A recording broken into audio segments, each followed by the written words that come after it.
Major story breaking, a major victory for President Trump.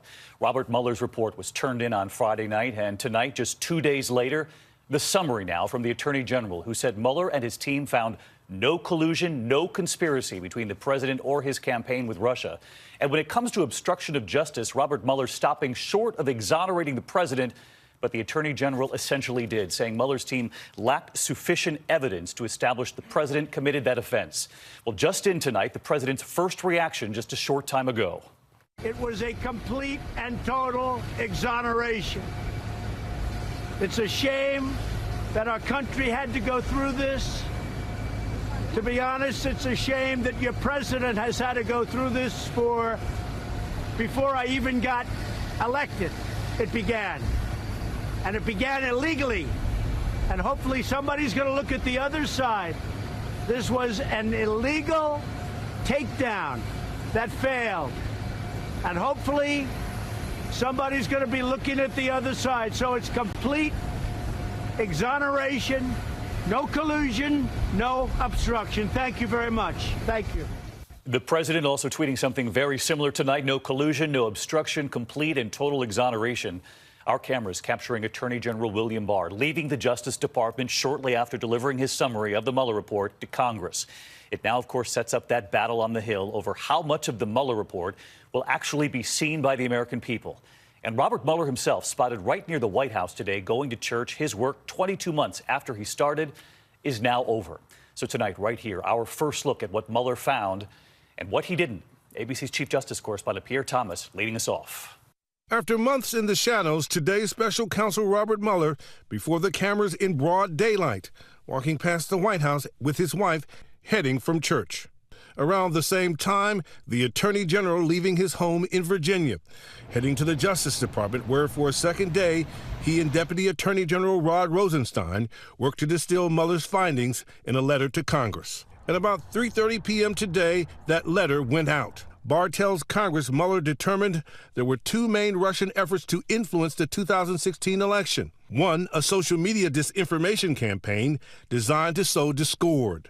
The other, a plot to hack computers and publicly disseminate emails from the Clinton campaign and the Democratic National Committee using intermediaries like WikiLeaks.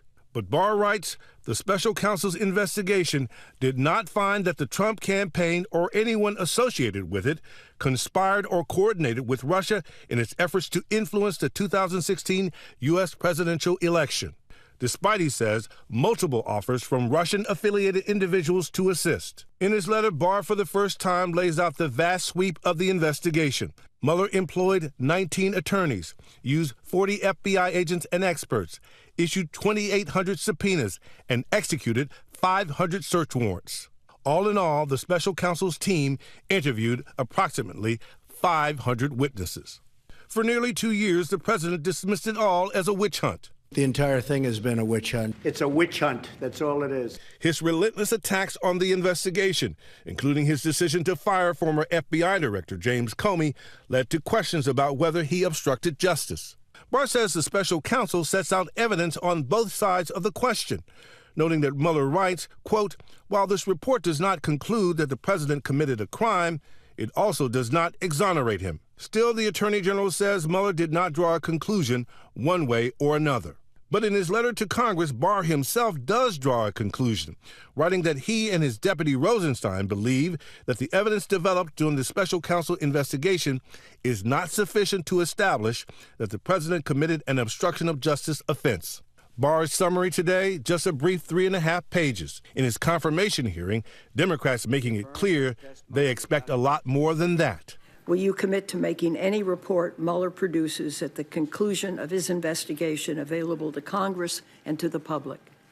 As I said in my statement, I am going to make as much information available as I can, consistent with the rules and regulations that are part of the special counsel regulations. America was watching that. Pierre Thomas live in Washington tonight. And Pierre, in his letter to Congress now, the Attorney General saying it's his goal and intent to release as much of the special counsel's report as he can, consistent with the law, regulations, and departmental policies. So, Pierre, break through that. What's the next step here? That's right, David. Barr says he'll be working with Rosenstein and Mueller himself to figure out how much of the special counsel's report can be released to Congress and to the press, a process that sources tell us will take days, if not weeks, because of all the classified and grand jury material. But I was just told, David, that process is already underway. All right, Pierre Thomas with us all day long here. Pierre, thank you. Hi, everyone. George Stephanopoulos here. Thanks for checking out the ABC News YouTube channel. If you'd like to get more videos, show highlights, and watch live event coverage, click on the right over here to subscribe to our channel. And don't forget to download the ABC News app for breaking news alerts. Thanks for watching.